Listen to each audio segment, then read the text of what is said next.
What's going on, everyone? Welcome back to Echoes of Ellum. You'll have to forgive me, I haven't been feeling too good and I'm losing a bit of my voice. For our 8th episode, we have my good buddy, Sam McCrory from Low Gear and Erstwhile. Sam's pummeling down-tuned guitars have become a staple of Low Gear's sound. But he's also played guitar and bass for other bands such as Erstwhile, Negative 263, Incomplete, Leadfoot, Ground Level, and Until I Fall. His band Erstwhile is a supergroup of great Ellum bands featuring members of Low Gear, Loaded Moses, Edgewater, and Fair to Midland. Sam has an impressive history of live shows as well. He's played alongside such legendary bands as Mudvayne, Static X, and Papa Roach. I'm honored to have him here to talk Ellum with me. So let's get straight to it.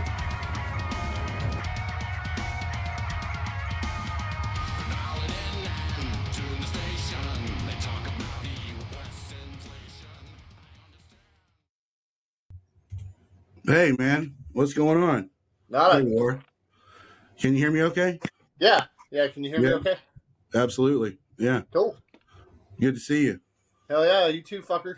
It's been a long time, hasn't it? Yeah, dude. Way Too long.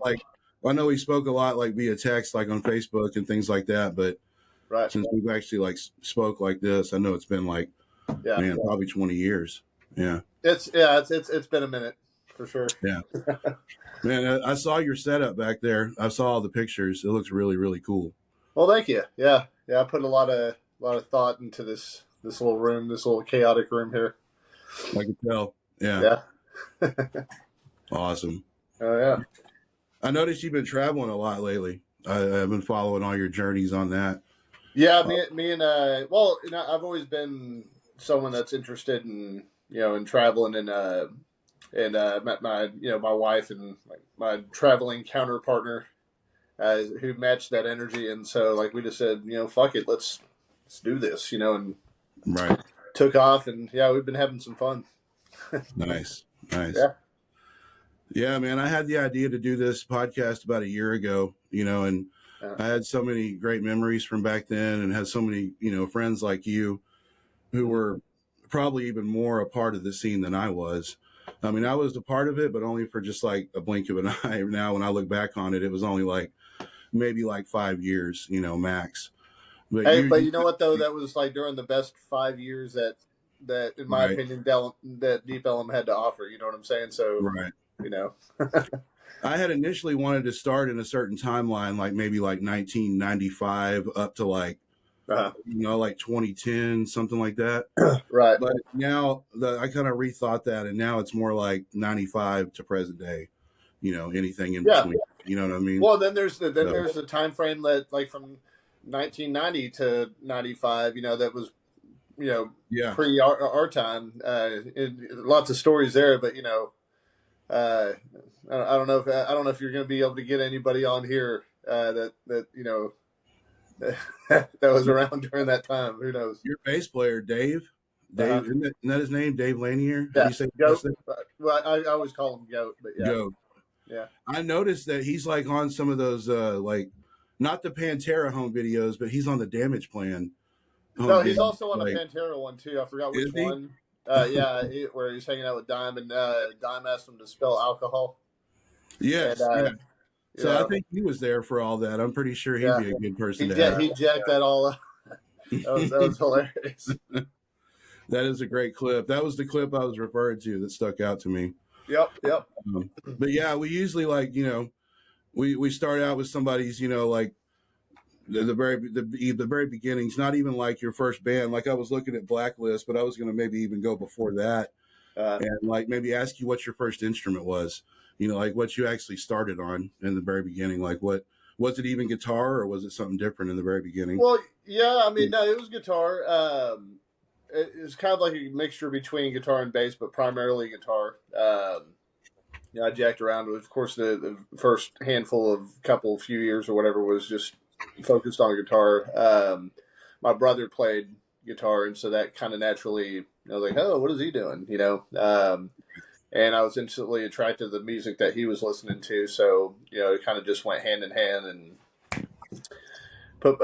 just bugged my parents, and they went out and got me a cheap ass little Area Pro 2 or Pro 3 guitar. I forgot which one it was, but it did the job. Yeah, and so That's rest is history. interesting. Area, was it an acoustic? No, it was electric. Oh, okay, because my first guitar was an Area, or I think it was spelled with an A, right? I Right. never knew how to say it right, but Yeah. Area, yeah. That's And what it, I always call it. I don't even know if I'm saying it right. I mean, it right, was like you're talking about shit that's like, I've had many, many, many drinks and naps, since then. right, sure.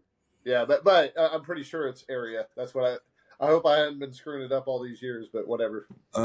Yeah, my aunt gave me a was a nylon string Area guitar, but Yeah. like you, after about a year or two, I picked up a bass too, and kind of Yeah. started messing with both, and got Yeah. 'cause I was also interested in trying to figure the bass out as well. And I noticed you mentioned in some of the stuff you sent me about at a certain point, like learning to be a bass player, and how to play bass like a bass player and Yeah. add to the part with the guitar, and not try to just mimic the guitar. Right. Uh, Well, it's knowing when to branch off yeah, and do your own thing that favors the guitarist, or whatever melodic is going on, yeah, and then when to follow the guitar player and stay in the pocket. But yeah, that's I learned a lot off of that. And actually, even whenever I returned back to guitar, remembering those things, and it helped in my songwriting capability of putting together songs and ideas for the bands I was in to help not write people's parts, but just paint an idea. sure, yeah, Because the bass really does. At first, I mean, prior to that, I thought bass guitar just followed the guitar hmm 100%. And there's right, just so much there, that so much color that the bass adds to that a lot of people, they don't really, I guess, understand and realize. But absolutely, yeah. So, I don't know. For me, like it took me about, I guess, about 3 or 4 years maybe before I actually went and tried to play with a band and like had the courage to try to go, I guess, collaborate with other people or jam with other folks. I was still a teenager. What about you? Like, what age were you when you started Blacklist, or whenever you got into Blacklist? How well, did yeah, we all kind that? of pretty much grouped together.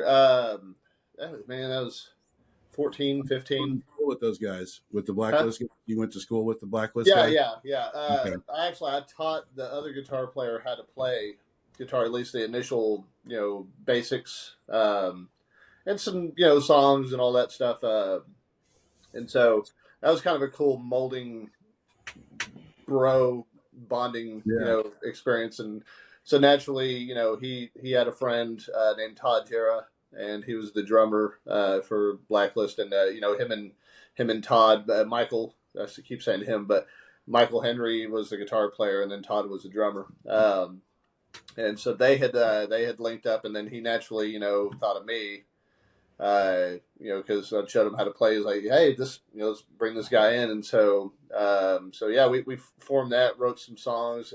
That was my first, I guess, dipping my toe in the pool of songwriting.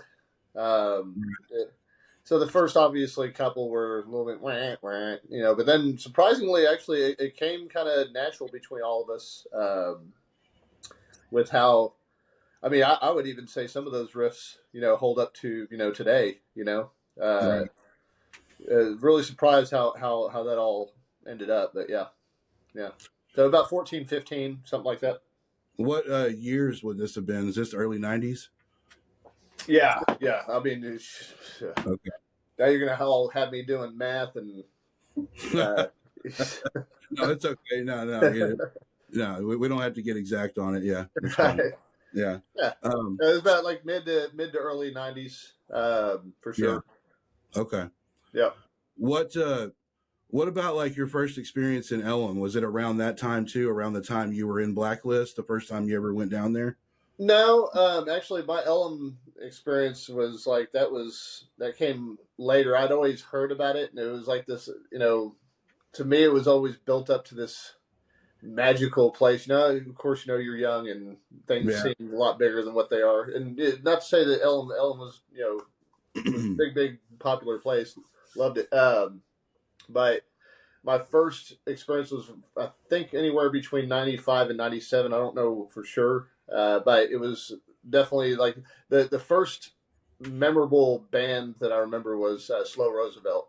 Is that and Yeah. I didn't even know who Slow Roosevelt was. They played with Pimpedelic. I didn't know either of them, but I don't remember the name of the club. But it was a small club that was, where Tigger's tattoo is. Yeah. Yeah. Okay. It was a club that was like right there in that general strip, or in that little Okay. vicinity. It was a very small, very tiny, intimate, place. But I remember I was just walking, walking the streets of Deep Ellum, and I was actually going to Tigger's tattoo because I remember my sister used to talk about Tigger's, and so I was like, I went to go see it. And the next thing you know, I hear this badass music coming out of this little small, little rinky dink, club, and I decided to go in and check it out. And I think it was Slow Roosevelt that was playing first. And man, Pete, the singer of Slow Mm-hmm. Roosevelt, man, he was just his intensity. Yeah. Just That it guy. just I, it, huh? I'm sorry. Go ahead. Go ahead. No, I was just saying He has his the pipes on intensity. him.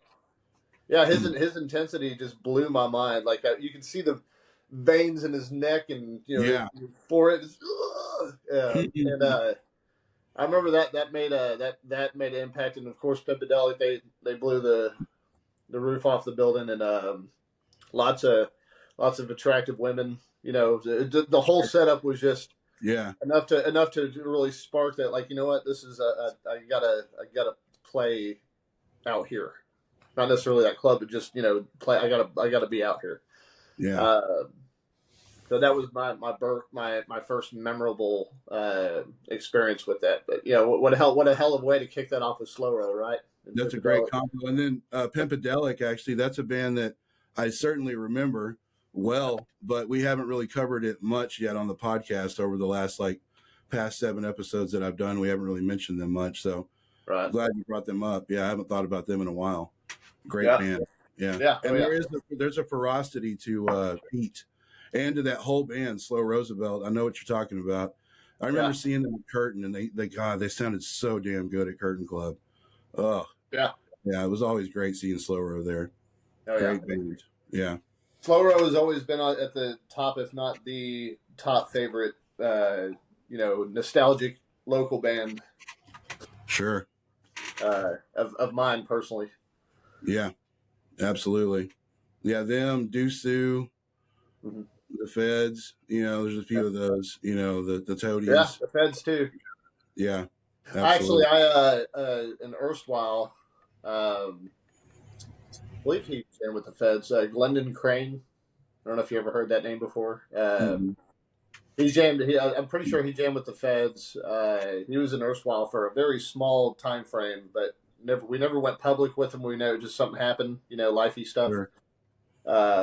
He also played with Hollywood Undead, and he played with had a band with John Five going on in California at one Oh, point in man. time. And Wow. but I remember I think I'm pretty sure he played with the Feds.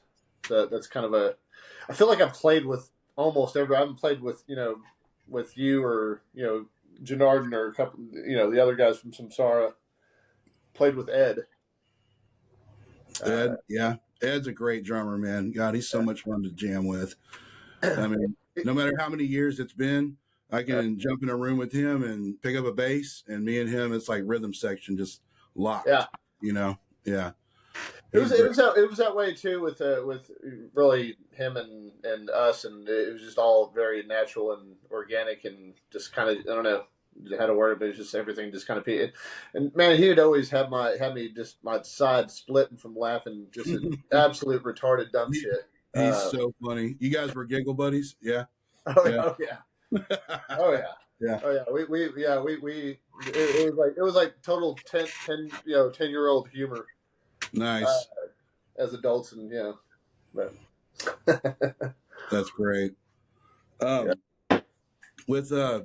With Blacklist, like, at what point did you start to kind of, I don't know, I guess maybe you started outgrowing that and wanted to try something new, maybe, or I uh, honestly, I don't even remember what happened as far as departure. I just know that we parted ways, and they continued on uh, okay, yeah, as a three piece, and from that point they really started kind of diving in and developing their who they were, sure, identity wise, and musically, and made a name for themselves, and very proud of them. nice, And I think that even they continued on to even. I mean, I say not that many years ago, but of course, 20 years ago it could have been. I'm not sure, but yeah, they continued on for quite off and on, for quite some time, and I was really proud of them for I keeping that haven't up. heard them. I listened to some Erstwhile earlier, and I pulled up Yeah. like Scat Lab, just in preparation of this episode. But I Uh-huh. haven't heard Blacklist. Like, if you had to draw any, I guess, comparisons close to any other bands that maybe they sounded like, who would you say y'all were kind of similar to? I mean, back whenever I was involved in it, it was just kind of just raw. I can't really even pinpoint who it would sound like. I mean, of course, both me and the guitar player were heavily induced by Metallica. Actually, we started our very first show was a house party, Okay, and we played with like a handful of Metallica covers, like and I think some Slayer covers. So nice. it was just kind of like a collage of just just all the heavy bands back then that were thrash heavy, and uh, yeah, I don't know. We were kind of a little bit of we didn't know who we were. We were just kind of jamming what we thought sounded cool, kind Right. of thing. Like But you they said, they eventually grew into a sound after I'd left it into like a more of a kind of a death metal kind of. I'm trying to think of like a band that would Morbid Angel cool. kind of Okay. thing. Yeah. Yeah. Yeah, and that really that sound did well for him, especially with the name, and just I don't know, you could just tell something was clicking and something was cool with that character that they built. So They found their sound. Yeah. yeah, That's cool. That's yeah. cool. Um, I was looking on. Oh, that's my notification sound. Let me turn that down. Not bad. That sounds like the ringtone I used to set for one of my ex girlfriends. Nice. The Kiki Mama. Yeah. Yeah, Okay. Downstep. Downstep. 1995 to 96. Yeah. yeah, The yeah. shock That rock was style band. I wanted to go into that for a minute. Talk about them. yeah, yeah, yep. Yeah, they that band was fun. Actually, it had I don't know if you ever hear of the band Puncture? Yes. Okay. Absolutely. Yeah. So the singer of that band, or one of the singers of that band, he ended up leaving us in Downstep and went to Puncture to play bass for them. Okay. They were needing a bass player for a tour coming up, and they went on tour with Guar or whatever. But Nice. so understandably, he left us because we were just like still in the shed jamming. We weren't at all doing anything serious. So at the time we were like, "What the hell, dude? What are you doing?" But I mean, looking back, I would have done the same exact thing. Uh, Yeah. but yeah, that band was interesting, man. We made costumes out of like tinfoil and duct tape and bite chains and saran wrap and just whatever we get our hands on. It was just like the dumbest but yet coolest idea. And we actually, I used to make wigs Okay. out of duct tape, Wow. and yeah, like, well, I would sometimes make wigs and then I would like buy wigs and then alter them, so kind of both. But yeah, like I had one time it was a wig that I actually duct taped to my head. Stupid, but that just shows you like the level of dumbassness that we had going on. No, that's cool though. It's like a really crude aesthetic. I get it. You know what I mean? I like Yeah. the really like kind of raw DIY kind of nature of that. You know what I mean? Yeah, that's Crap. cool. Yeah. Uh, Puncture. Yeah, I remember Puncture. It's been a while since I've heard them, but yeah, it's like kind of industrial, Uh, right? Wasn't yeah. that?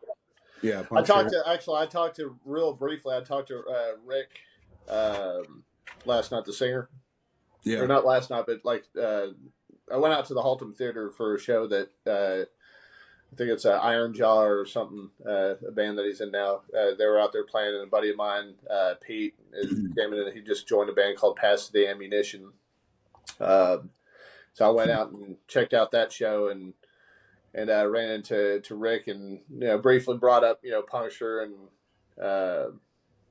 I hope those guys get back together. I just have a feeling that something may happen with that.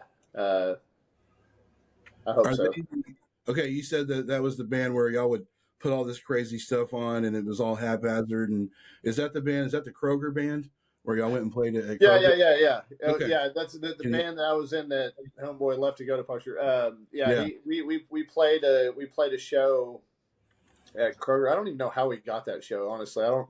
The way that how the whole thing happened, I don't remember who set it up, That's how so it happened, awesome. who talked to who, or who thought from Kroger's that it was a great idea to stick a demonic band out in the parking lot. That's But so great. huh? I'm sorry, no, nothing. I was saying that's so great. Yeah.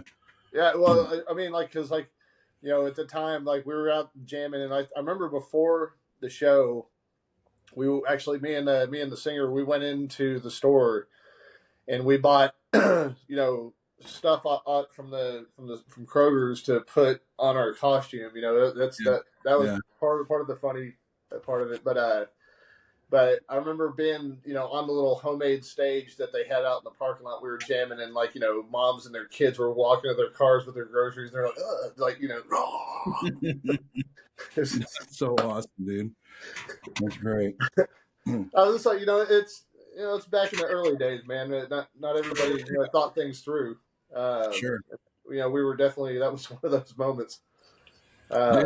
Dude, I played a show one time at a Cricket Wireless booth out in the parking lot it wasn't Kroger, but it was Albertsons. So, I mean, I'm just saying, Okay. yeah. I played some really wonky gigs before, so I feel you on that 100%. I get it. I guarantee you, we're probably the only two people on this planet that played grocery store gigs. I'm sure there was plenty. Yeah. Maybe Especially that was a normal 90s. thing back Yeah. then, and I didn't. I just wasn't aware of it. But whatever. Right. Yeah. Yeah. What was your first experience in a studio? Like, which band was that with? Or like, okay, up to this point, with this band, like, had you yet been in the studio, like in the mid '90s yet? Like, when did you first go? That wasn't until like probably after '97, which Okay. that was whenever I joined Leadfoot. Gotcha. And yeah, I don't remember. I don't think that I had been in the studio at all yet up until that point. I was just jam band Sure. kind of experience. Yeah. But Leadfoot was the one where I remember we went into the studio, and that's where I got to learn a lot about the intricacies of that. Of course, and actually at first I didn't really like it. I liked jamming live better than Yeah. the studio, but that actually changed whenever I got older. I actually enjoy the studio more Right. than I enjoy. I don't know if that's just I'm old and lazy thing, or I think it really just has more to do with just watching, starting something from scratch and just watching it blossom with adding these layers and colors and Sure. watching it grow into the monster that it is, kind of thing. Yeah. I think that's the reason why I like, obviously you don't get a chance to really sit back and enjoy those, hearing and seeing those types of things whenever you're jamming live, because you're too busy jamming and you can't really capture everything live that you do in the studio. So I know in this band you were the guitar player, because this eventually became ground level, right? Yeah. Was this the band that eventually became? Yeah. Okay. So in Downstep, were you the bassist or the guitarist in that band? Yeah, I was a bassist in that one and in a band called Incomplete.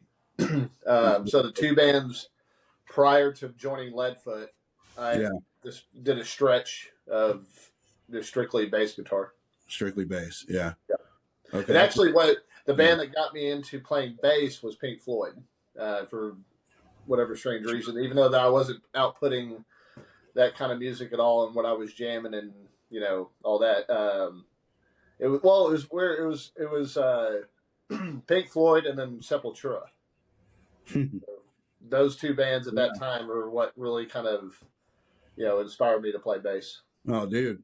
Two of my favorite VHS tapes from the 90s were it was a Sepultura one. I can't remember what it was called, but it was like a collection of all their old videos and stuff and different footage. And then the other one, not Sepultura, who the other band we were just talking about. I'm sorry, I went blank. I did too. The other band that we were just talking about, not Sepultura, but oh my gosh. I hate that. I hate this. We'll figure it out, man. Oh yeah, yeah. Anyway, yeah, those two VHS tapes back then. Pink Floyd, Roger Waters, Okay. bass player. Yeah, I was gonna say. I know what the Pink Floyd one was. It was Live at Pompeii.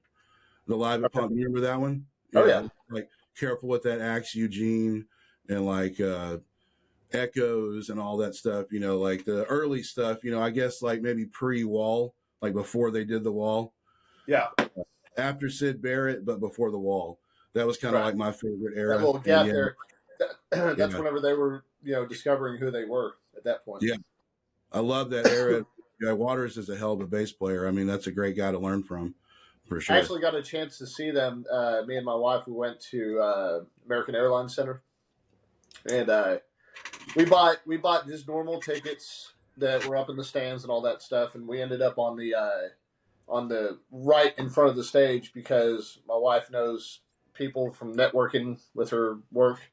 Sure. And so she happened to reach out to her and so on and so forth. And they just gave us a free upgrade to get right down there on front of the stage and watch Roger Waters play. Yeah. Nice. And so, man, that was the first time I'd ever, I mean, obviously it would have been better if it was Pink Floyd, like all the guys together and all that. But next best thing. I mean, what a hell of a way to see Pink Floyd for the first time, or Pink Floyd music. I know which tour you're talking about, and I saw that like the production and all that, the pictures from it, like that whole backdrop and the screen that he had going and everything. It looked incredible. Well, it was like that little cross. It was like an X or a cross or whatever. Yeah. Amazing. Yeah. Yeah, a lot of money went into that screen. David Gilmour is probably like easily in my top 3 favorite guitarists of all time. Oh yeah. I mean, all the stuff he does with delay and everything, I stole so much from him. I mean, but yeah, me too. On the down low, me too. Yeah. There's some Pink Floyd. I don't remember where or what song or whatever, but there's definitely some borderline Pink Floyd rip-offage in the Erstwhile album. Oh man, I was listening to let's see what track it was. It was great. And I wanted to ask you a little bit about Erstwhile too. We guess we'll get there. But yeah, so this band that eventually became Ground Level, I met you around that time. I know you, but I think we played shows together. It was before Samsara because I was in Outlet at the time. My band Outlet, I remember. Yeah. I think we opened for y'all or vice versa. I can't remember which one. Yeah. But I remember seeing. It's probably we opened up for y'all because we weren't a middle slot worthy band at all at that point. Ground Level, Leadfoot, we were just breaking into Deep Ellum at that point. But yeah, I remember that's where I first met you and the other guys from Samsara. Yeah, you're right. You weren't in Samsara, I don't believe, at that time. Yeah, it was Outlet, but in Outlet it was Justin Watkins. Yeah. Yeah. I ran into him not that long ago. Okay, he was the singer for my other band, Outlet, and I was in that band at the time. And similar to you, I kind of dropped everything in Outlet, and I was the guitarist in that band, but I kind of dropped guitar and went and became a bass player for a while. you know, I went and kind of switched roles and did bass for a little bit, you know, so I definitely understand that journey, you know, because I was a guitar player all the way up to that point. And then suddenly when Samsara needed, if they would have needed a guitar player, I would have jumped in too, but they didn't need a guitar player. They needed a bass player. So I had to switch, you know. And yeah. Honestly, I recommend I know you can testify to this. I recommend any musician to cross, you know, instruments like that, you know, just because you learn a bigger aspect of music writing and especially I can hear it in the stuff that you've been writing lately, which by the way is completely badass. Thank you. What is it, the Isle of Belial? Isle of Belial, yeah. That's what the Samsara guys always called me for years. They kind of jokingly always called me that, so I just embraced it and called the project that. Okay. It would have been funny. Went full circle with that and brought that. Absolutely. Dusted that one off and brought it back. Yeah. Cool. Right on. So your first recording experience was with, were you guys Leadfoot at that point or Ground Level when you recorded? Leadfoot. Yeah, it was Leadfoot. Yeah, they had just a self-titled album at that point, and I just joined it. I remember, man, that learning that stuff, that was like, you know, prior to that, I was jamming still some pretty not technical, not super hard, you know, hard to play type music, but sure, the stuff that just sounded good, jam band stuff, like I said, and that was the first really challenge that I had. Heath was the guitar player and singer. Heath Schultz. I don't know if you know him or not, but he's been in Low Gear before. But I've probably seen him then. Yeah, if I saw a pic, I'd probably recognize him. Yeah. He was you know, he came from, you know, a death metal background, and so he wrote, you know, pretty technical, but you know, Leadfoot stuff was a cross up between being technical and being commercially, you know, acceptable, I guess. Sure. Melodic vocals, you know, that type of thing. And so that was my first real challenge, and I was like, "Holy shit, what did I step into?" You know, so I instantly, at first, I felt like a total failure. I was like, "You know what? No, I got this." I learned it, picked it up, and then once I learned it, then I was just like, "Now, am I going to be able to do this in the studio?" And that was to the unforgiving click. Yeah. So that taught me a lot about that, of, you know, jamming at a fast tempo, high technical stuff to a click. Steady tempo, not speeding up or slowing down or anything, you know. And, no forgiveness. Yeah. Which I like both ways. I like it whenever it's really like, you know, kind of like Meshuggah and everything's like completely like a machine to a click, you know, it's very clock. But I also like playing with Ed. You mentioned Ed earlier. Him as a drummer, he's got great feel, and he'll naturally build the tension of the song, and I'll follow it. You know what I mean? And sometimes we'll naturally speed up. Whenever Samsara switched drummers, like around, I think it was like 2003, and we got Rob Stankovics on drums. Whenever Ed left, he would try to play along and learn the songs, and he kept talking about how it kept speeding up and slowing down on him while he was trying to learn it, you know, and we never even noticed that it was doing that. You know, we didn't know, because I don't think we even recorded a lot of the first few albums with a click.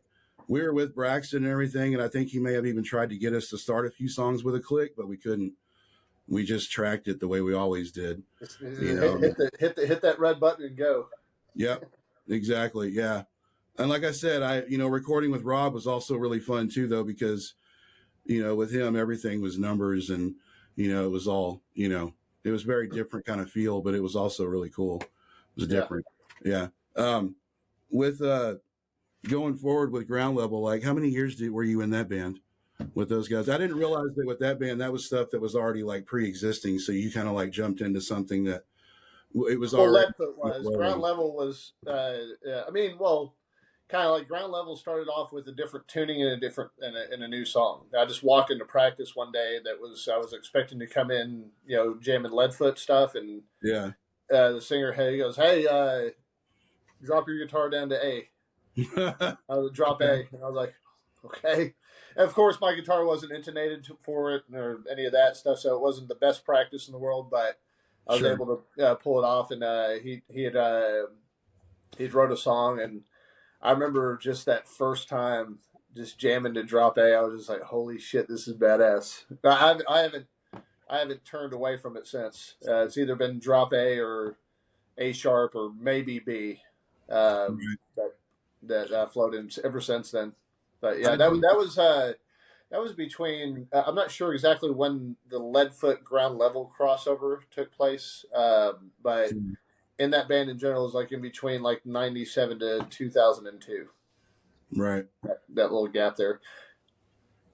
Yeah, whenever I played with you, it would have been like 2001 or 2002. I was in Low Gear. That's when I just joined Low Gear. Yep. I remember. Yeah, I remember you guys were doing like Picture Show, I think. I think that's when y'all released that one. 2002, yeah. So all through that time period, I actually got to see a lot of that stuff. I got to see your transition from, like ground level over to Low Gear. And I do distinctly remember you guys always being in a way lower tuning than we were, because a lot of times most of our stuff was just standard drop D. And that drop A, I mean, man, I don't think people really, it takes pretty nutty. It is, yeah. It takes a certain level of skill to play it and make it sound clean too. You got to know, you got to finesse it just right, And you guys were always really good at that, good at handling that real low tuning, Low Gear. It has a lot to do with the intonation, but yeah, in big strings like right now, and I didn't back then, but now I play on 70 gauge strings. Oh. So basically, the bottom low heavy is like the size of a baby's arm. Almost. Yeah. Not a lot of flexibility there, but with Yeah. the intonation being set right, it that way whenever you hit open, it doesn't sound like butter and and it's just a solid solid note. But you can still bend with the right intonation. You can still bend. You can still even do squeals. You can do whatever Sure. But so were you doing sevens or I guess now today, do you do sevens, eights, or nines on the guitars? Like seven string? 7 string. Like right now, I've got it like back here. I've got a couple. Like this is a 6 string. This is my EC 1000. Nice. It's a sweet guitar. I don't really play it as much. It's kind of more my backup guitar. Sure. But this used to be my primary, but it's just something once you get your hands on a 7 string, it's just. It feels weird to go back to a 6 string neck. Yeah. Like wrapping your hands around the neck, and this is my 7 string. That's sweet. Yeah, this is the EC 407. I had to look because I forgot the model number, but yeah. So that thing just looks like it sounds crunchy. Oh, it's a beast for sure. Yeah, but those are my 2 primary ones. And then, of course, I got a bass. I've got a little cheapy. I got a Spectre bass. Oh, I love Spectre, dude. That's great. Yeah, I just got that for songwriting stuff. Anyways, that's a sweet looking bass. That's all right. I need to get it worked on. Needs some love. Yeah. I bet the transition going from a band like Ground Level into Low Gear, I bet that was interesting to say the least, because you were talking about how Ground Level was, a challenge for you. I mean, I'm sure you had to make a lot of Leadfoot was. Leadfoot was in the beginning because we were just it was very intricate. And then when we hit in Ground Level, when we crossed over to that, it became more simple and more the notes became more wide open. The tuning went down. So really, in a weird sense, that kind of was the perfect stair step into Low Gear because the tuning went down, the notes got more open, kind of like how Low Gear was, and it was just kind of weird how that transition really kind of happened. It was perfect. That's cool. Oh yeah. Looking back on it, ready for it. Yeah. Yeah. That's awesome. Wow. Yeah.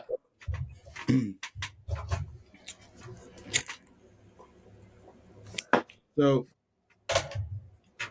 talk about the first time that you jammed with the Low Gear guys, because I know Gotti, man, he's a hell of a drummer. Yeah. I bet that was quite an experience. Can you talk a little bit about the first time, you like got with those guys and had like a really awesome jam? Is there anything that sticks out? Yeah, I remember I was nervous as hell. I had prepared. If I'm just going to be open and cheesy about this. Like I remember prepping for that first practice like a motherfucker. Like I would jam in. I lived in Bedford at the time, and I I made sure my roommate was gone. Like nobody was in the house, and I Sure. full on not just rehearsed the learned and rehearsed the music, but I did the whole stage jumps and because they had like time jumps at that time. Sure. So I put on a full on rock concert in my living room with just me and myself and I. Nice. On several, and that kind of that doing that, as silly as it sound, that taught myself a lot about showmanship. It was Sure. really those moments I was like setting myself up. It taught me a lot about that, just that band in general, and just those moments in the living room. It's crazy. Yeah. If anybody had been there, it would have been embarrassing, kind of thing. But that's basically. But yeah, the first time that I walked in, man, it was just like all I don't know. It's kind of hard to explain. It's kind of like all the weirdest and craziest people that I'd ever met in life wrapped up into one room, and it was a fucking familiar, comfortable, crazy. I don't know how to explain it. Roach, obviously, everybody knows he's out there, cool as hell out there. Me and him clicked and Goat. And it's just like, you have Roach, who's the interesting, kind of crazy type. Then you got Goat, who's the absolute metal redneck head. And then you got Muck, who's kind of the, introverted yet, kind of very personal, very, very, what's the word for it? Kind of a mixture, the mixture, best mixture between the introvert and extrovert, I guess. Sure. Yeah. Gotti was the business oriented, guy, the toe the line kind of guy. Sure. And me, I was just that silly, dumb, goofy, tall guy that walked in. And so like just that something special about that little chemistry there. It made the perfect chemistry. Absolutely. Yeah. You guys were a great guitar duo for sure. Yeah. There was a lot of fun shows. Do you remember that show we played that was like out in a big volleyball complex? It was sand. I remember there was sand all everywhere. Like, was that the Yucatan liquid stand? I think so. That sounds right. But I think that because I remember we had went on a little mini tour thing, I think, and we were coming back, I think, from Houston. Yep. And that was our last show there, and there was absolutely nobody there. I remember that. Yeah, I think it was like it. I remember it was outdoors. I just remember there being a bunch of sand, and but you guys always sounded great though. Yeah, we had some really good shows together where it was packed, and we had some shows where it was like that, where just hit or miss like that. Yeah, absolutely. Yeah. But they were always fun though. Absolutely. Yeah. I do remember that though, because I remember we played just as a joke. And I don't even remember where the joke came from, but we ended up playing Cocaine by Eric Clapton. Damn. I don't know if you remember that or if you were out there when we were playing that, but a few people that were there, they were getting a kick out of it. We played it, of course, Low Gear style. Sure. I kind of miss actually. I kind of want to bring up that as a potential bring back to the guys at next practice. Mexican Radio is killer. That song is great. That one actually, man, that one's done a lot for us. We actually, believe it or not, our biggest fan base is in Mexico and Brazil. Really? Right now. Wow. Yeah, it's pretty huge numbers out there, and I think that song has a lot to do with it because I don't know, it just blew up. Well, Roach. He's a mastermind behind marketing. I mean, that guy's just got a brain on him.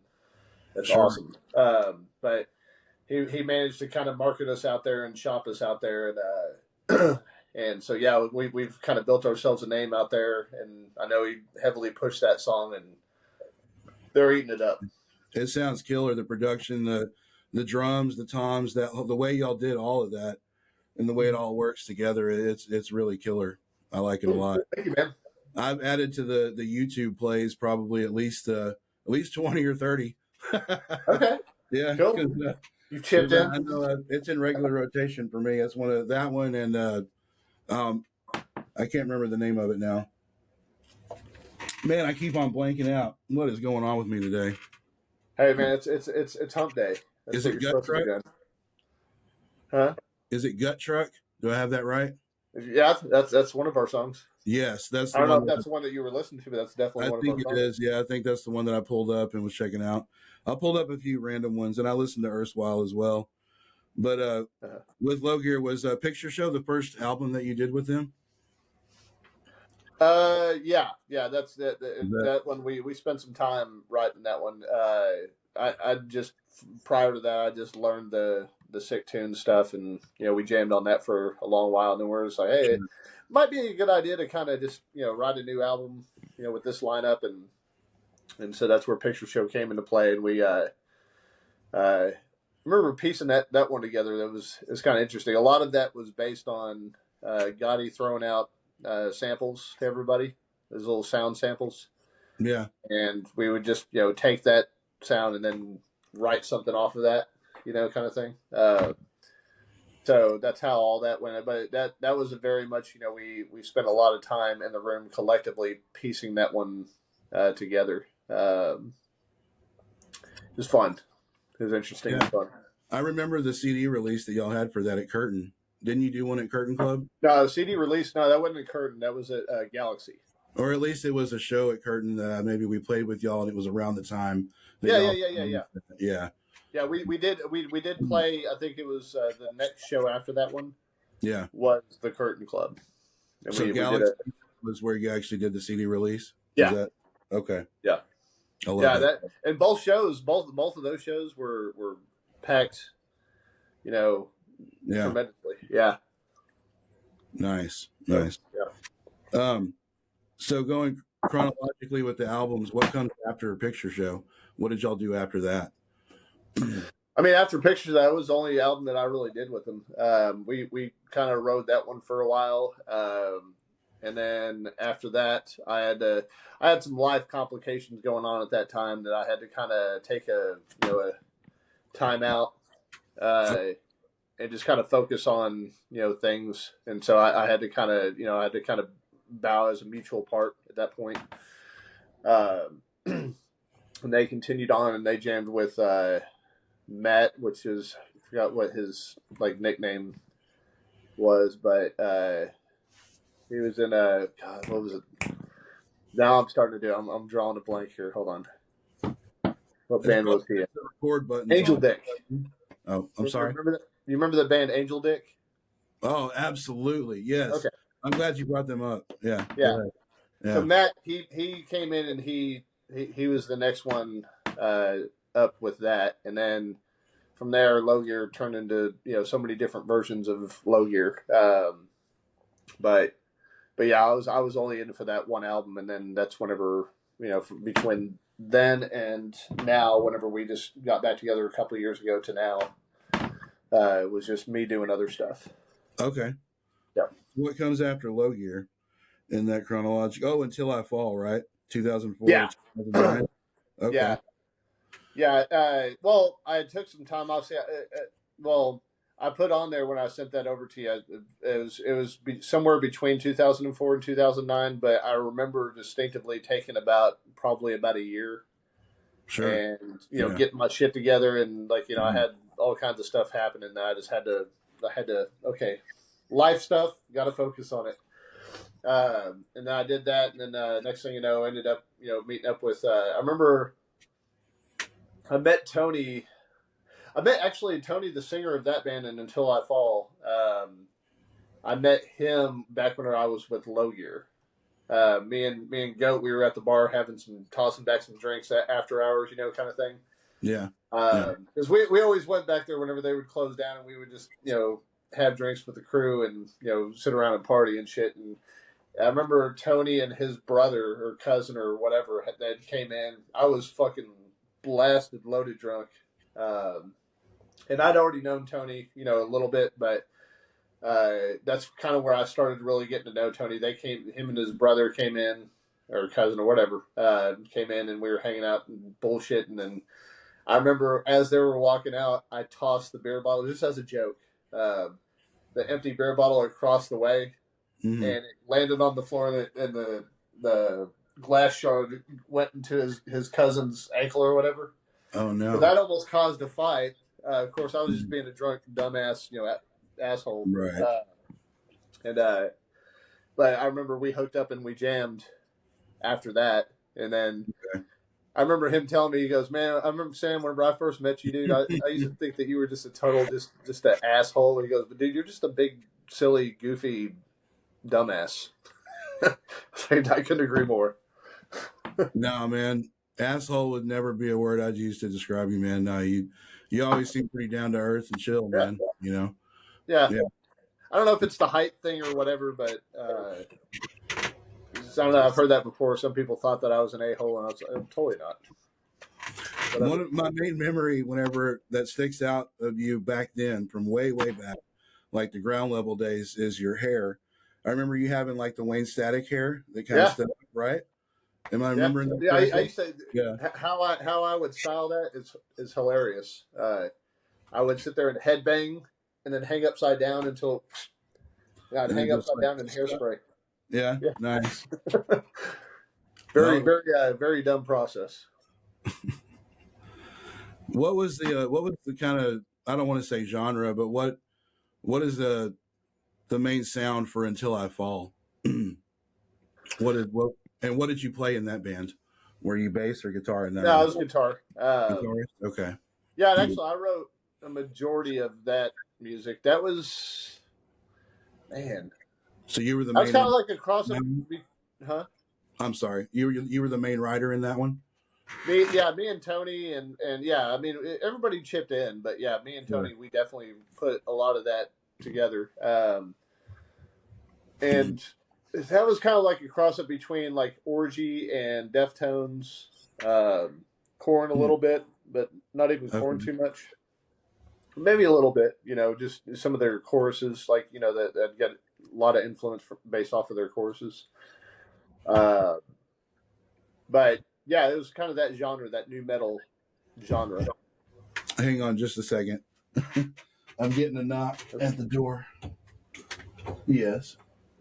What's up? I love you. Yeah, I love you too.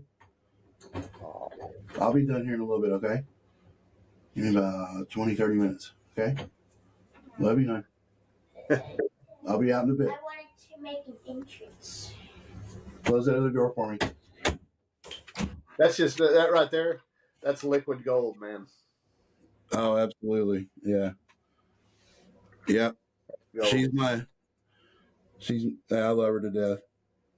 My daughter, as soon as she was born, dude, that changed my life. It changed me, who I was. Absolutely. Yeah. In the best defining moment in life. It changed who you are in the best way. Oh yeah, absolutely. Yeah. It brought out the absolute best, and that brought out the maturity in me. Prior to that, I was just running around being stupid. Likewise, I didn't become a father until I was 32. I was right around 32. Yeah, 33. It was around 2014. Yeah. Up until that point, I hadn't had kids yet. But mine was about 35, 36. Okay. I waited late in the game. Thank God though, because had I had a kid prior to that, I don't know if I would have been ready for that. That was a different level of maturity I had going on. Dude, yeah. Yeah, I look back at my lifestyle back then, like whenever I was with Samsara, and I'm just, yeah. Yeah. Fun times, though. A lot of good memories, but I made a whole lot of mistakes too. Man. Yeah. You mentioned taking a break. I took a break and quit Samsara, and what was supposed to be about a year break ended up being like a 8-year break, 9-year break, and it was a long time. And actually, I'm with what I'm working on now, Isle of Belial, that project. The reason that I do that is because I found it difficult in the age that I am now to collaborate with other people because, first of all, I'm so far away from everybody. Yeah. So I built my own studio and started working on my own stuff and programming my own drums and kind of leaned into the limitations, I guess, because I didn't have a real drummer and I'm not a drummer and I love industrial stuff. So I kind of leaned into that sound, to where it's like obvious that the drums are fake, and they're very distorted and everything. So I just, completely just dove into that side of it to where I'm not trying to make it sound like a real kit. I'm trying to manipulate it and have it all heavily affected. And it's a computer, so that, I didn't want to have that worry of trying to make it actually sound like a real kit. But yeah, I do still love you were exploring yourself on all levels, as a musician, and not just limiting yourself to a guitar player. Yeah. I bet. That's what I'm assuming. But yeah, no, you're absolutely right. Because up to that point, it was just guitar and bass. All I ever did was either flip back and forth between guitar and bass. Yeah. I didn't really expand beyond that. Meet my drummer. Yeah. Hang on a second. Here, let me aim this down. There it is. Okay. Oh, Randy, you got. Yeah. All right. So I need to pick your brain on that. That looks awesome. It's the Alesis. Uh-huh. The Alesis B149. Okay. And I pretty much just I'll sit there and anything that I've done with Ala Bilal is usually just kind of a stream of consciousness, random thought, basically a musical thought that I'll have is what I call it, because I'll just put something down, and that's why a lot of times, it'll sound, there'll be mistakes in there that I'll leave too. I just leave the mistakes. Now, anything that I do with like Janardin and those guys, the real stuff, when we go record, I don't leave the mistakes. I try to get it perfect, but with Isle, I try to let it just be a spontaneous kind of nature to it. And you know what I mean? To where it's anything, even if it's a small mistake that doesn't sound too terrible, I just leave it. I don't even bother with it. I try not to. Well, and I know you would reach out to me about that. Like what started that, and I'm still even actually going through this. Unfortunately, is I'm having technical issues with my Persona software to where I can't even record right now. And I just got intimidated by the troubleshooting to the point where I just kind of temporarily just put it on the burner, and I haven't been messing too much with the recording. Yeah. Oh, man, I didn't realize that. I remember hearing that stuff that you were sending me, and even the stuff that you're doing now. Yeah. I was just like, man, there's just so much cool shit that I could just put my hands on with that and add to that. There's a couple of songs in particular that I want you to add something to. Whenever I program the beats, I kind of had you in mind. But I can probably help you with that problem. We should probably talk about it, like after we do the episode, I could probably help you troubleshoot something. I had to end up upgrading my whole computer because the one I had before this one just wasn't powerful enough for me. I thought it was going to be, but I think that's kind of part of the problem what I've got going on now with my setup. I'm operating off of a laptop. Okay. Is it freezing on you? Does it keep on freezing up? A little bit that, and well, right now it's like I can't even get the signal to go through on the personas from my interface. Okay. Well, I'll definitely help you out with that. And like I said, I can edit some of this. Sorry, hang on a second. All good. What's up? Brenda wanted me to make her something, but I don't know what to make her. She said make her anything, and I don't know how to make her. I don't know how to make ramen, and she just. I need y'all to not bother me because I'm talking to somebody right now and I'm recording something. So figure it out, but do something that you don't have to cook right now, and I'll make her something when I'm finished. Okay? I'll make her something when I'm finished, but for right now, grab cereal or something like that that doesn't have to be cooked, okay? I'll be out there in a minute, okay? Man, y'all are... Dude, she reminds me just like my daughter, dude. Yeah? Her and my daughter, I guarantee you, I can already tell you right now within those few seconds, I already know for a fact that your daughter and my daughter would be like besties hardcore. Yeah. Big time. Okay. Besties. Is there you know what? I might need to pause this for a second and go, is there any way I can pause for a moment and go take care of this real quick? So you go right ahead. I don't want them to. I mean, I could even just leave it rolling for a second, and I can come right back. If you could give me about 5 minutes, I apologize. And like I said, I can edit this. Hey, what I'll do is in the meantime, it's probably going to sound like crap, but in the meantime, I'm going to jam out a little bit. Absolutely, go right ahead. Yeah, no, I think that's great. Actually, Yeah. if you want to play something from Low Gear or something like that, go right ahead. Nah, I don't know. Or you want to just random, Yeah. just off the cuff. I'll be right back. Right on.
I don't know if that sounds like crap, but whatever. No, it's actually You're good. clear. I'm getting it. Yeah, I can tell exactly what you're playing. Yeah. Okay. Right on. I didn't even know you were back. No, that was pretty rad. Yeah. Right on. What kind of gear are you playing on, by the way, right now? Or what kind of amp? I've got a Kemper. Oh, cool. I got something similar. I've got the it's the rack mounted one. Here's the foot switch for it. Okay. Yeah, and I've got the rack right here under my desk, Right. in like a road case. Okay. I just now got that Kemper, and I mean there's a lot to it, so Yeah. I'm still getting it down. Yeah, I feel you on that. I've got the Axe Effects too. That's like that's a sweet one. Is that a Paul Reed Smith? yeah, it's a custom 24. Oh wow. Yeah, Paul Reed's that's a good one. is that one? I've got the Kemper, and then the one I have that you like. That Paul Reed Smith is for standard, and then I have this for drop C. I love that. The I Dunable. might honestly, might rip you off and actually buy that one just because you have that, and I've seen you play it. I've heard the tone off of it. I know. It's killer. Yeah, I may copycat you on that one. Go right ahead. A lot of people were playing them, like the Periphery guys were playing them before me. You know that band Periphery? Oh yeah. They were playing one that was kind of like an electric blue with a black pickguard. And it has a cool name. I might be wrong, but I believe the nickname of that black guitar is the Dunable R2DE. I think that's what it's called. The R2. So it's supposed to be like R2D2. That's instantly what I thought. Yeah. Hold on. I think that was the intention there. This guy. Absolutely. Yeah.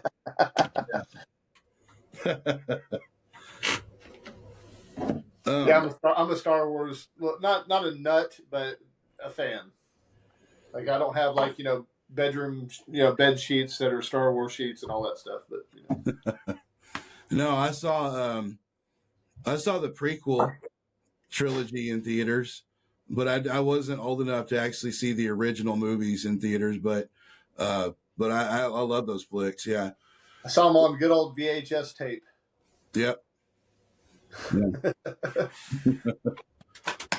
Yeah. This Kemper, you were asking about my gear. I was trying to consolidate with the Kemper because I have a lot of different, a whole lot of different delays for all these different songs, different delay timings and different effects for each song. And I have like over 120 songs now with Isle of Belial. So I thought with Kemper, I could just program it all in there, and it's like an all-in-one kind of thing. So it's very simple, and trying to really, instead of having all these different heads and all these different pedals and all that stuff, I can't afford do a little all that. tap dance just to get one effect that you're trying to go for on one riff. You did. Yeah. Yeah. And there's a cool feature on this pedal board where you can do different things, like have the delay hold for a second to where it just holds it and on infinite for a moment, and then you can place something else up under it that's running at the same time. So it's got a lot of really cool features, but I've only just begun to understand it though. It's so vast, like there's so much to it. I've got a similar setup. Like I'll show you. I've got the Axe FX 2. Now, granted, it's not the newest model, but same thing. Here, let me turn I'd love to see that actually. Yeah, the Axe flip on the floodlights. Awesome. See if I can reverse it. I don't know if I can or not. Well, either way, I'll right here. Sweet. Okay. But yeah, so I got my my Axe FX 2, got my Crown power amp, and then my Furman power conditioner, and then my wireless, and then it's all in a. But yeah, this thing right here, like because I plug it up to my computer, I go online, I do my tweaks, download the tones, set the the cab, the mic placement of the cab, and all that stuff, and doing all that. That man, it's like giving yourself a college degree at that point. Absolutely, there's a lot to it. Yeah.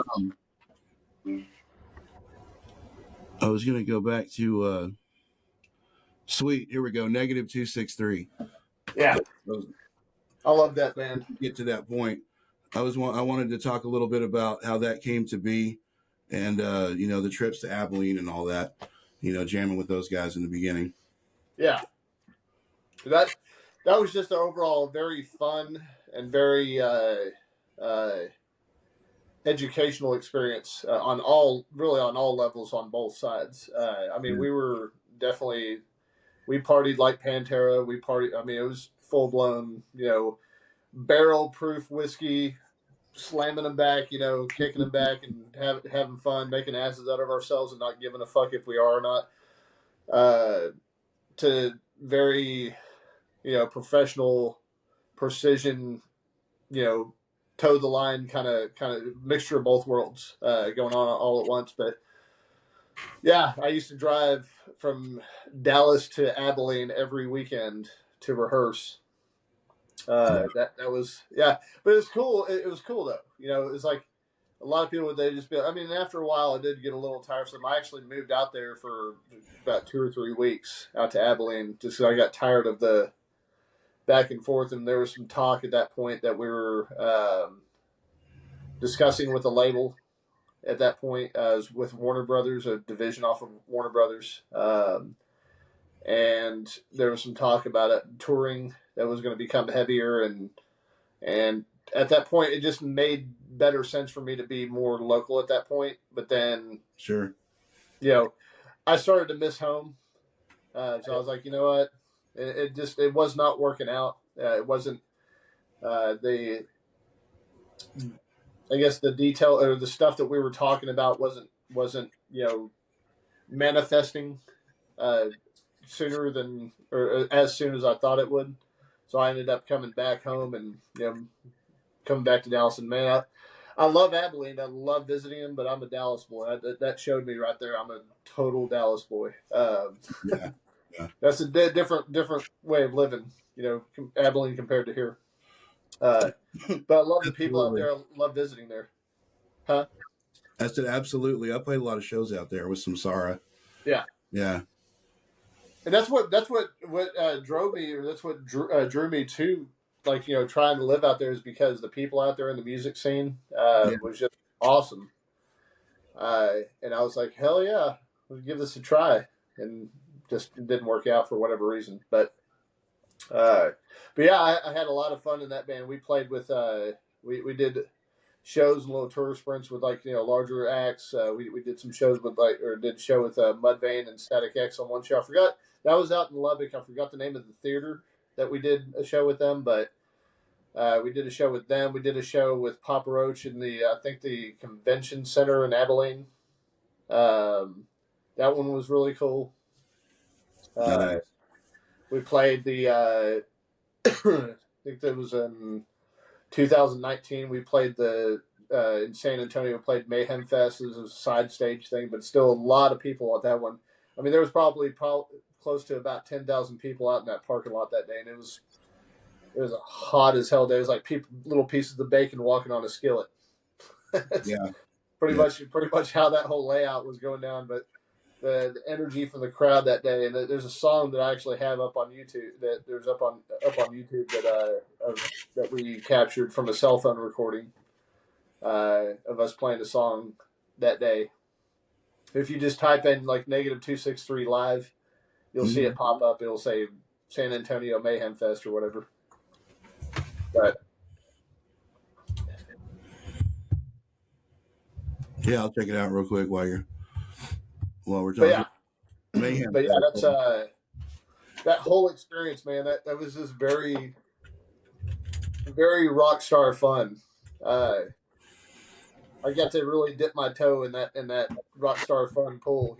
Just like what it's like to be out on the road, kind of deal, and just being idiots with your bandmates, but still at the same time being professionals.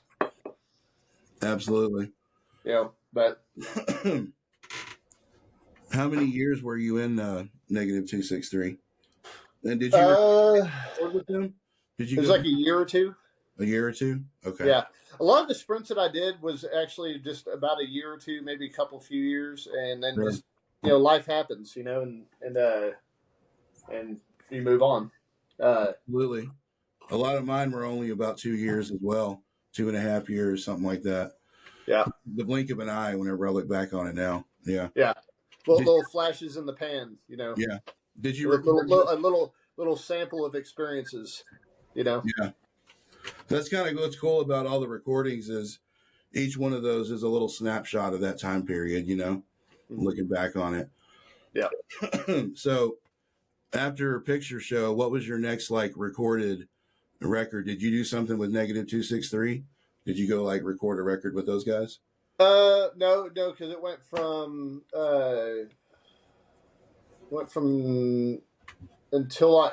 Low Gear to Until I Fall. I'm sorry. Yeah. Did Until I Fall ever do any official releases?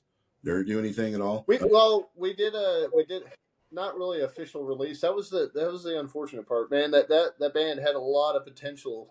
We recorded some stuff, but we had a 3-song demo that we put together, and that one had Ed on it. Really? Yeah.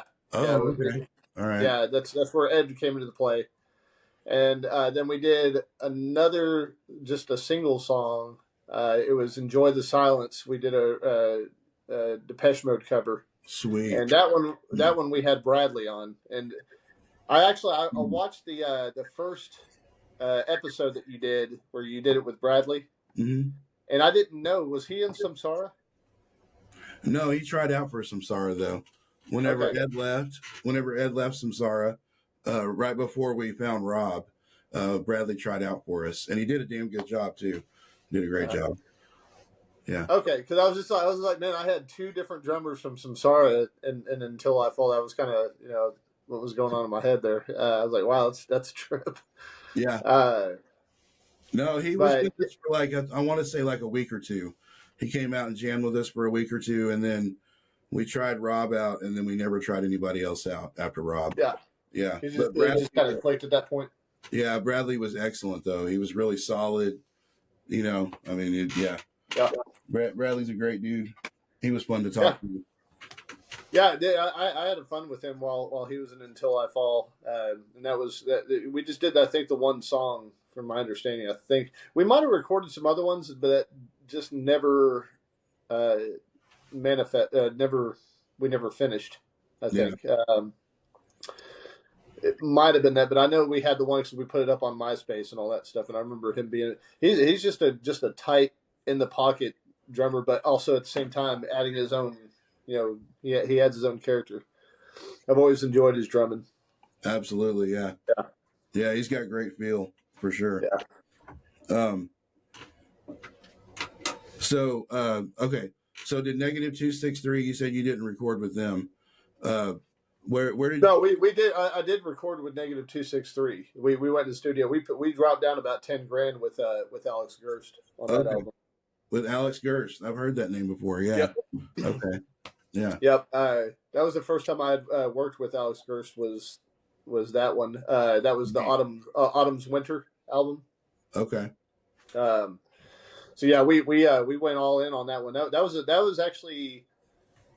I mean, I had prior studio experience, prior to that, with, of course, Low Gear and all that stuff, and Until I Fall. But that one really showed me what it's like to, like a big budget, kind of recording, what that experience is like. But yeah, with Negative 263, we spent probably 2 weeks to a month in the studio just hammering shit out with Alex Gerst and it was back whenever it was his old Indian Trails location.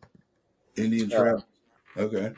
I don't know if you've ever been out there. It was in a trailer. I remember there was one time that the girlfriend I had at the time, or I guess you could call her a girlfriend, she gave me a ride up to the studio. I was finishing out some guitar tracks, and she drove a Firebird. It was like an older model Firebird. Mm-hmm. And the fucker literally caught on fire. And I remember Alex Gerst, when we pulled out, we had all, we had to put it out. And he goes, "It's the on Firebird." That's funny. Yeah, just yeah. So good memories came from all that too. Yeah. But yeah, that was my first experience with working with Gerst on that one. Nice. Yeah, he I love working with him. We got this smart ass relationship, in the studio going on, where it's kind of just like, give or take, but it's cool. I think he was. I think he came up in the conversation with my other band with Janarden that we do nowadays, Thieves. I think somebody brought him up whenever we were talking about mixing, getting the album mixed. Yeah, he's got quite a track record. That's cool. I bet that was a nice studio. Yeah, I would. Yeah. I would heavily recommend y'all recording with him. Y'all are just still doing Thieves, I take it. Yeah. Okay. I would highly recommend y'all giving that a whirl, because get ready to relearn your songs afterwards. Because it'll be on a whole nother. You know how it is. You go to the studio and then you add the layers and change this part or that part, and next thing you know, you're having to relearn your songs. But yeah.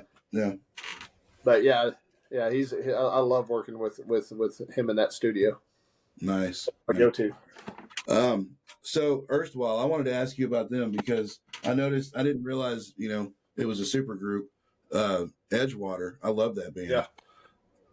Like the Punisher soundtrack back in the day. I loved that soundtrack so much, and the song they did on there, Eyes Wide Shut. I mean, that's like one of my favorite songs of all time. Yeah. I love that song still today. But yeah, it was Fair to Midland, Low Gear, Edgewater, Advent, Edgewater. Loaded Moses, and that's it. Yeah. Well, yeah, that's it. Man, what a combination! It's a little bit of a super group, a local super group, anyways. But yeah, and actually, the very beginning of Erstwhile, we had two members from Fair to Midland involved. We had both Matt from the on keyboards, and we had Brett on drums. He was our first drummer. The song that you pulled up earlier that you sent me the link on, that the answer, that was with Brett Towers. Yeah, on there. So yeah, he did that song with us, and just things happen, lifey stuff. He decided that he just kind of wanted to more zone in on. I think he was wanting to zone in on schooling, or something was taking place there. He wanted to put out his focus on. So we ended up going with finding another drummers, and then just from there we kept replacing drummers. It seemed like it was really hard keeping a drummer.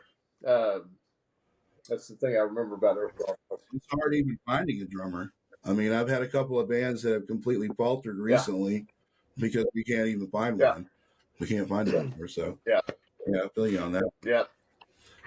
I honestly, but I was surprised with how resilient we were with being able to find a drummer after drummer after drummer. How we were able to just keep pulling the rabbits out of the hat.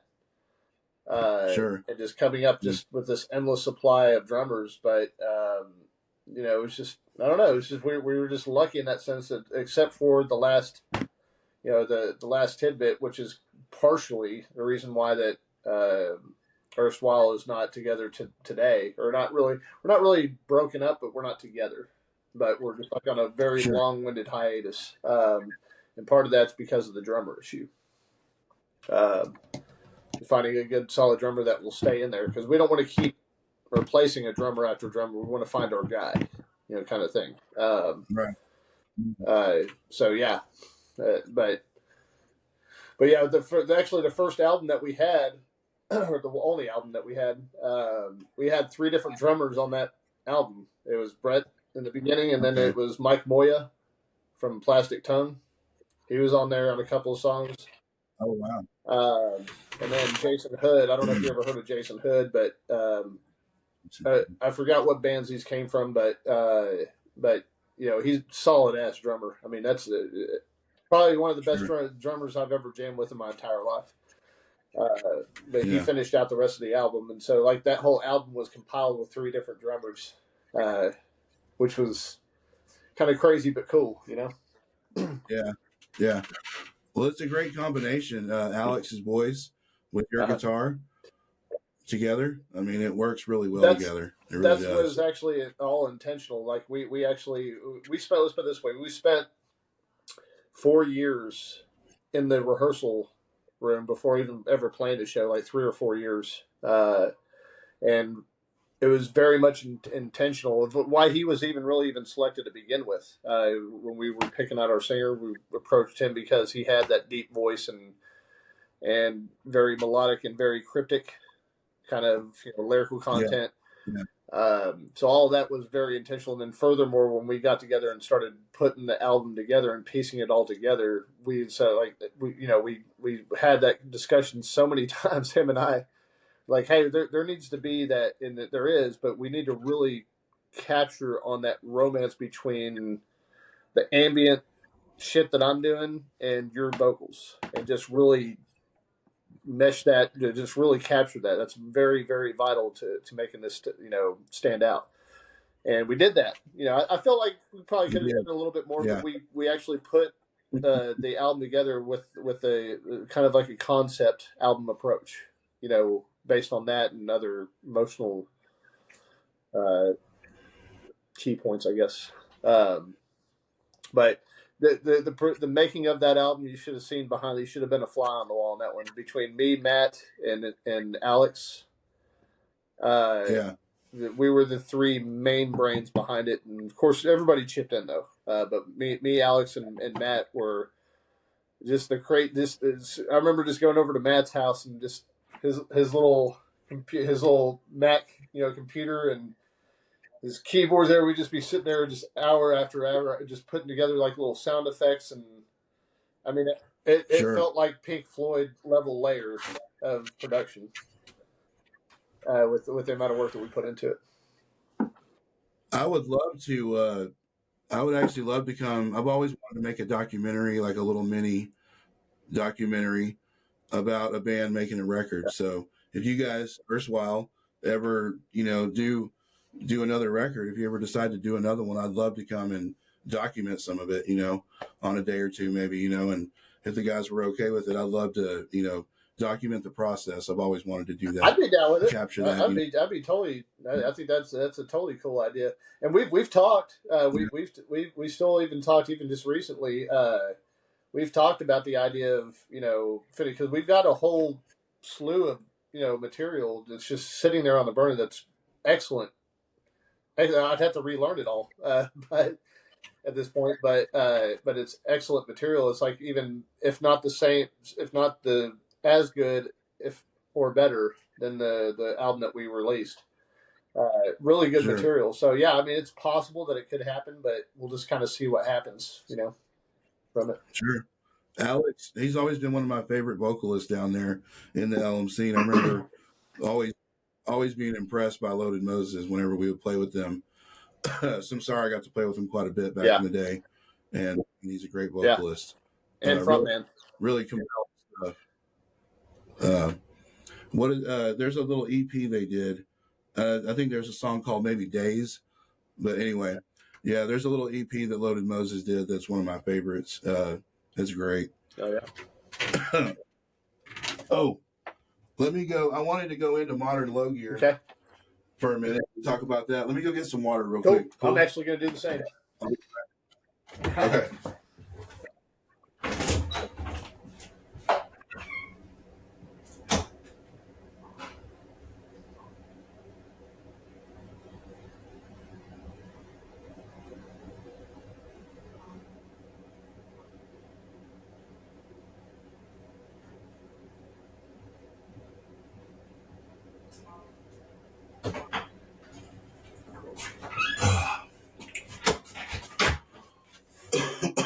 Man. Dry mouth.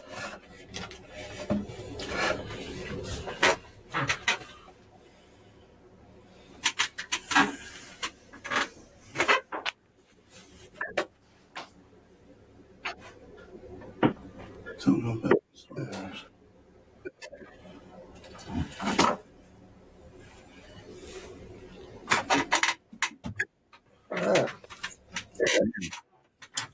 I had dry mouth really bad. Yeah, me too. Of course, I just killed a bottle of wine while we were talking. So, nice. That's probably what did it. What sparked the thing with Low Gear?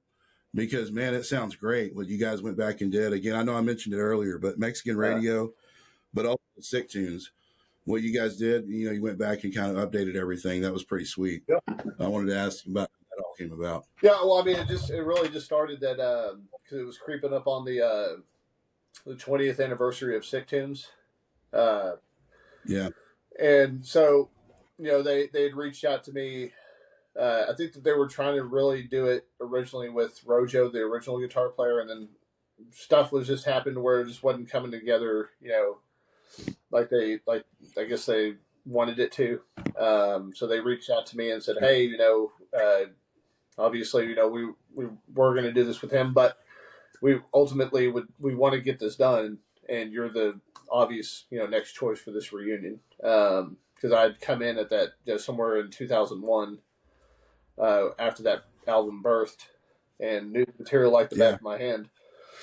So I said, hell yeah, of course, So it started off as just being a one show idea, just to celebrate that one, and then the talk of maybe doing the same thing with Picture Show and revisiting that one. Sure. And that was pretty much the extent of it. But then we all got in the room, and as it usually goes, one thing leads to another. You start feeling those nostalgic vibes, and like, man, it's like something about that chemistry between the lineup, between those 5 people on the Picture Show album, that it was just really, I don't know, it was just the way that we operated, writing wise, business wise. There wasn't a whole lot of headbutting. There wasn't a whole lot of a lot of going against the grain. It just worked, kind of as a system. It's like we had a system going on. We still do. And so we just continued it on and started, just revisiting both Sick Tunes and Picture Show stuff, and started playing shows, just, more shows. And now we're in the process of, writing new stuff. Gotti did have to bow out, for personal reasons. He had personal stuff going on. And so we got into Rick Nagler. I don't know if you know who he is, but very cool guy. Who did he play with? He played drums for Kill for Mother. He plays guitar for Lud. He plays. I know he's played with other bands. Really cool guy. Very talented guy. Very solid drummer. Solid guitar player. Everything he does is real super solid. Funny as hell. I always enjoy being in the jam room with him. It's cutting up, and we kind of got the same brand of humor going on a little bit. So he's been very cool. Replacement coming in, replacing Gotti. And now we're just continuing on. Is that him playing on Mexican Radio? No, that's Gotti. Yeah, that's Gotti on Mexican Radio. Yeah, that's Gotti on that one. Okay. Okay. Have you guys tracked it with him yet? Have you guys tracked anything? We with him did yet? Just recently release 2 songs. One is Pushing Godzilla, and the other one is So Low. I believe those are on our iTunes page. And we promoted it a little bit, on Facebook. But yeah, we're writing more. We're just doing, instead of creating a whole album, we're just doing a couple songs at a time, and then kind of releasing them as they come out. Kind of thing. This is, what all the bands are doing, really. Right. Yeah. I mean, there's not really an album format anymore that matters. It's like it makes sense what you guys are doing, and just single songs, because that's kind of how people consume music now. To me, it's a shame, because like I always I like album writing, and even furthermore, like I tried doing it with Erstwhile a little bit and was semi-successful, but I want to try. I still have not reached my peak goal of wanting to create a solid concept album or 2, kind of like Pink Floyd The Wall, where there's a kind of a storyboard kind of thing going on.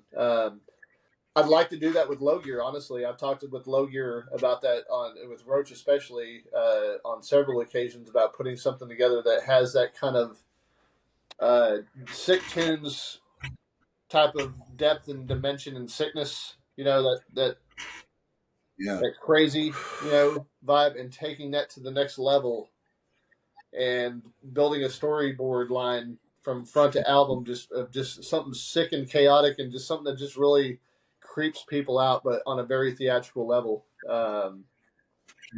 I'd really like to accomplish that, but again, you got that working against you, with the industry kind of being more aimed towards singles and whatever.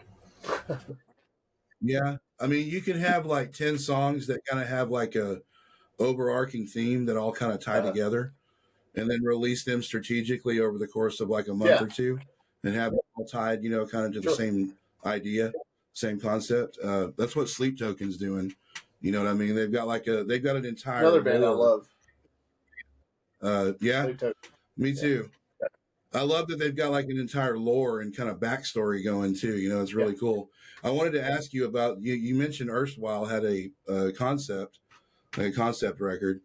Did you want to mention anything at all about that? About what that concept was? I'd like to hear about that. I mean, it's not really paid on a certain thing. I mean, it was about kind of a girl. That's more of that would be a question that you would probably want to ask Alex about if you ever get him on here. I got you.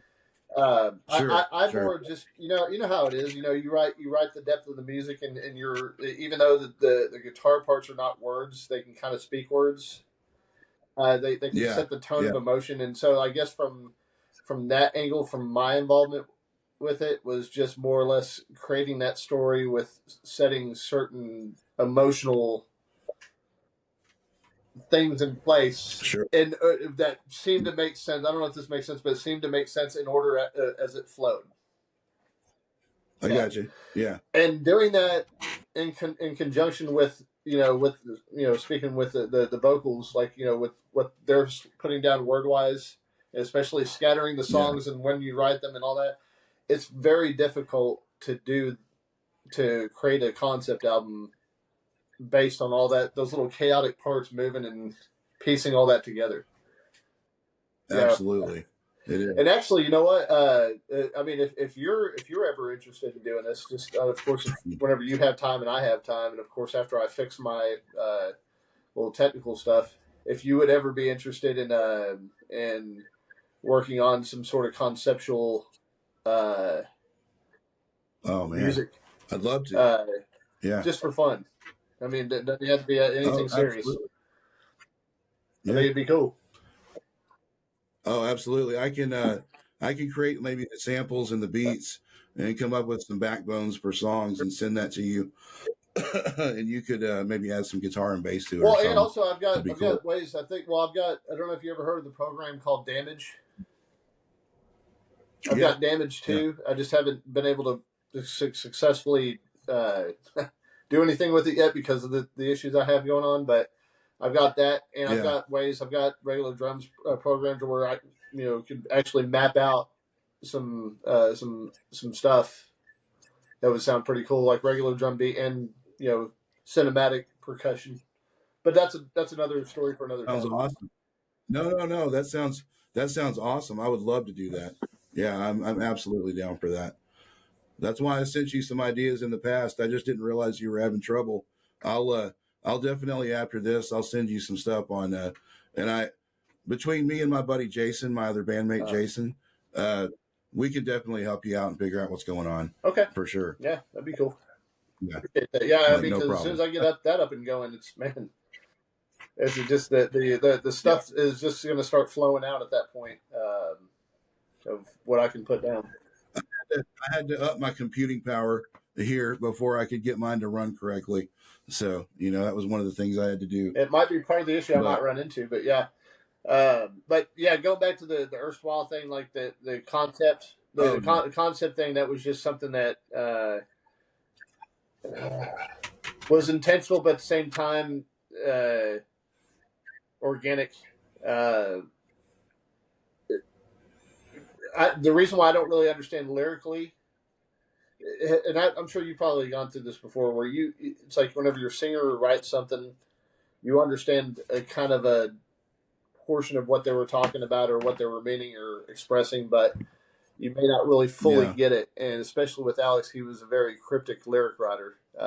It's kind of made it hard to understand what he was singing about to our songs. I'm in the band. I don't even know. Sometimes for a while there, I say I don't even know what the hell you're singing about. But later on, it kind of grew, and it's just one of those things that you understand, but you can't explain it. No, that's the beautiful thing about lyrics. Everybody can have their own interpretation on it, and it can mean something different to everybody. Yeah.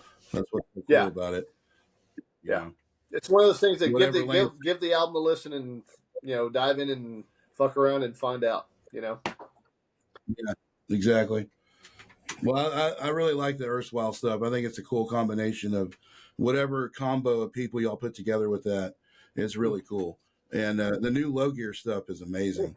Yeah. When is Low Gear playing again? We actually have a show When are coming you up. I guys? got a whole stack of tickets here, but Yeah. here February 23rd. It's called the Havoc at Haltom. We're playing with Lockjaw and Dispositions and lots of other Sweet. bands. Be my first time ever playing at Haltom Theater. I actually went out there for the first time. Well, I don't know, a week or two ago. I grew up out in Haltom City, so it was a very nostalgic trip for me. But I'm glad to see that the Haltom City in general is being put on the map musically, because that was my stomping grounds. Yeah, Really? I just played there. I just played at the Halton Theater probably within the last like couple of months. My last show was at the Halton. That's okay. where I played at. Well, what did you So, think from your experience? oh, dude, I loved it. It was totally laid back. I was nervous as hell when I first got there because I'd never been out there before. But whenever I got there, I wasn't worried at all. It was totally cool, laid back. It had like a small town feel to it. Really old school theater. And there's two main areas. The day that I played, it was called Torch Fest, and there'd be one band playing up in the main theater area, and then when that band was done, another band would start up in the front room, and that band would play for about 30 minutes, and then they'd go back and forth. Yeah, swapping. Just make sure that constantly there's constant entertainment flowing. Yeah. I'm sure you guys are probably playing up in the main theater up in there. I believe so. Cool. I hope so. But we got that show going on coming up. So I've got tickets for that. If anybody wants to hit me up for that, definitely hit me up. I've got plenty of tickets to sell here. We've sold a good amount so far. I was actually pretty surprised on how quickly we sold a good chunk. That's awesome. It should be a very cool show. And I also got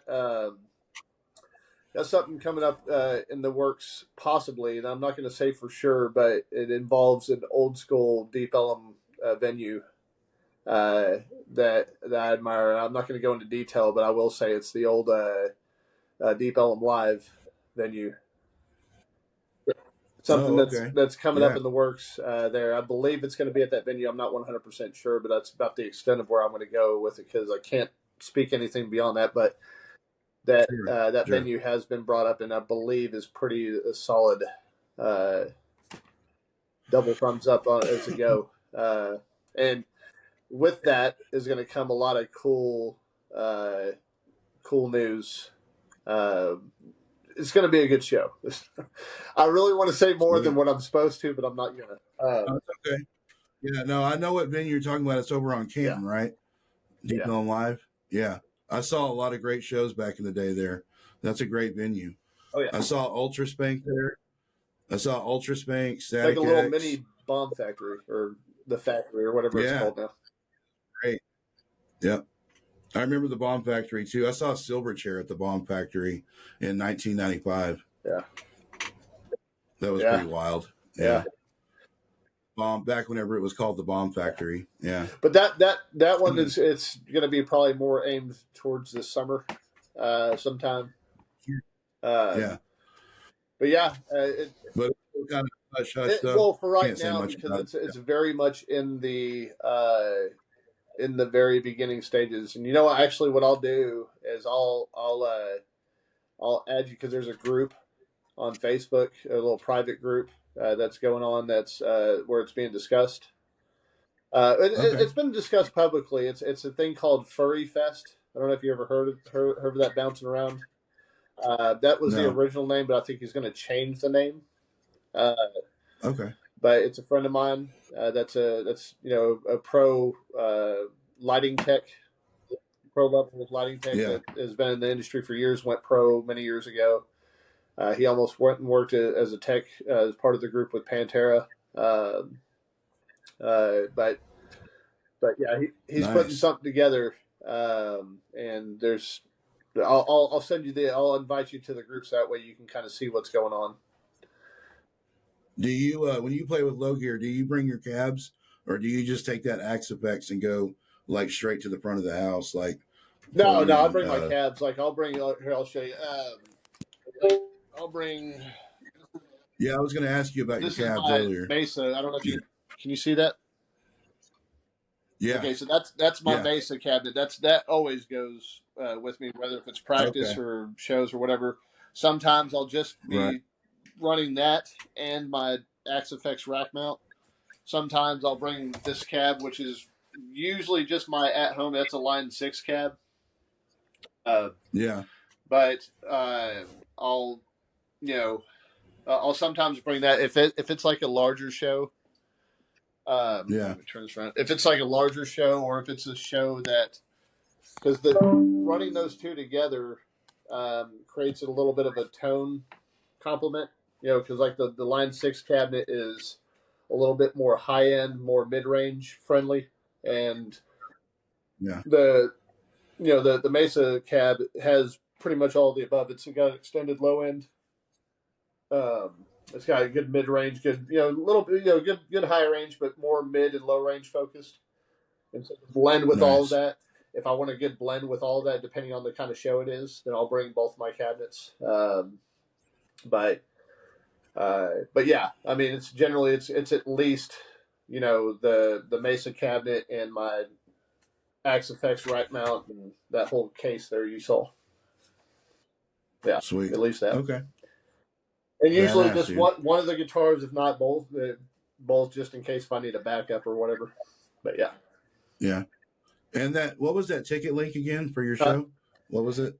Well, the link for your just hit tickets? me up because it doesn't really okay. have a Just link hit you just up. yet. We're going to develop a link to where people can go on to, I believe, our site and buy Okay. tickets there. For right now, it's just hit me up, and then we'll figure out a way how to get you these tickets in person. So just on your page, Sam McCrory. Yeah. Just hit me up or Low Gear. Okay. Either which one. Yeah. Or Low Gear. Okay. Yep. Got it. It's going to be a hell of a Sweet, show. dude. It's All right. going to be a damn good turnout, especially with us, Lockjaw, and Dispositions. Something cool about that happens whenever we play with Lockjaw. It's just, for whatever reason, there's a good vibe to that. It always puts off a good show. We played with Disposition at the last Ridgely Metal Fest. We played with Lockjaw and Disposition. I remember seeing the pics from that Yeah, show. Yeah, that one was a good one, and the one before I don't think Dispositions was on.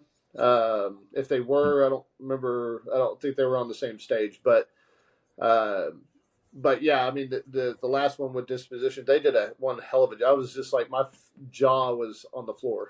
I was like, wow, you guys are. really? Oh yeah. Okay. So between us three, and then of course all the other bands that are involved on that, you got Kill House, which is another band that is fairly new and upcoming band. I've heard a lot of great things coming from them, and we're just we know it's going to be a banger. It's going to be one of those ones that you don't want to miss out on. So hit me up, get tickets. Do you guys play? Do you guys ever put Mexican radio in the live set? We tried experimenting with that once or twice, and it just doesn't. That's more of just a media song. I mean, Sure. it sounds good when we play it, but it just doesn't. I don't know. It doesn't gel the same in the set. I get it. Yeah. As our other stuff. It's the oddball. Yeah. Right. Well, yeah, and you want to stick to the bangers anyway. So live, the heavier stuff, the darker stuff. Well, yeah. There's a different side of Low Gear that's not really discussed. Like there's a lot of like international marketing that's going on with us right now that Roach is really kind of spearheading. Sure. A lot of stuff that I can't even really get to. Like we're bringing up, we're basically creating product that I've never ever have seen before, and especially bands, but just in general, have never even seen before. It's like scannable, like workout shorts.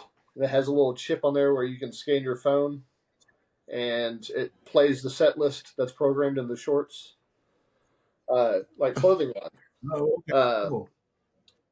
Wow. We got like little stuff like that going on, and just behind the scenes that we're working on, and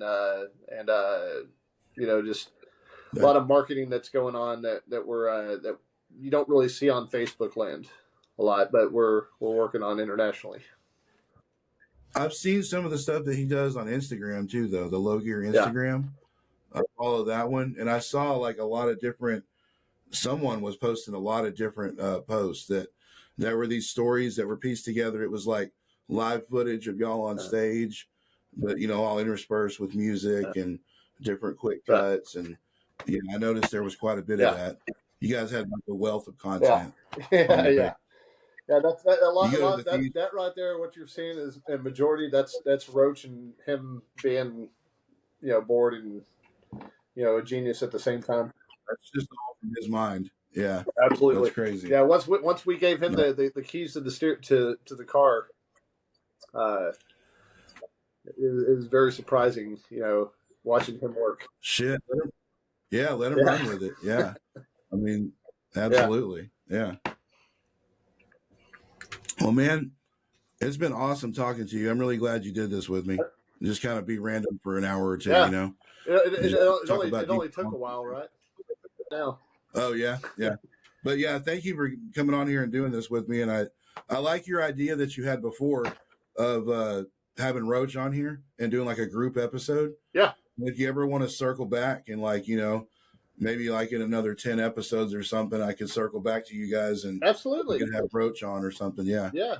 How many people can you have on at once? We can do 3 or 4 on here easy. So it's no problem. What I was thinking is, what if we did like one with like me, you, Roach, and Goat? That'd be really fun, actually. Yeah. Thank God it's on the internet, not something that is like is regulated, because that someone would get fired if it was on public airs. No, I think it would be interesting. I think it would be a fun one. If you can make that happen, let's do it, because I think it'd be really fun. So let's try it. Yeah. I do too. Absolutely. Yeah.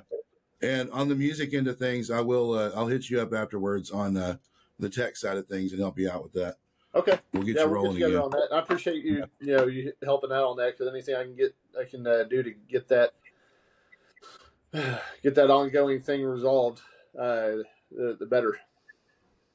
It sucks when creativity gets blocked by something like technical like that. So I understand. Yeah. Well, it's just because that's now the way that I write. Unfortunately, is very much tracking stuff and putting actual half song and full song, whole song ideas together instead of just writing a guitar riff. Yep, me too. You know what I'm talking? I can tell with absolutely. What you're doing. It's like whenever I bring an idea to the guys, I want to paint a picture and say, okay, hey, this is kind of what I'm thinking. We can tweak it, of course, but painting that picture it's vital, because that's how you get to that next level with your band's stuff. I know what you mean about like preferring. I used to love playing live, but I love creating at home now.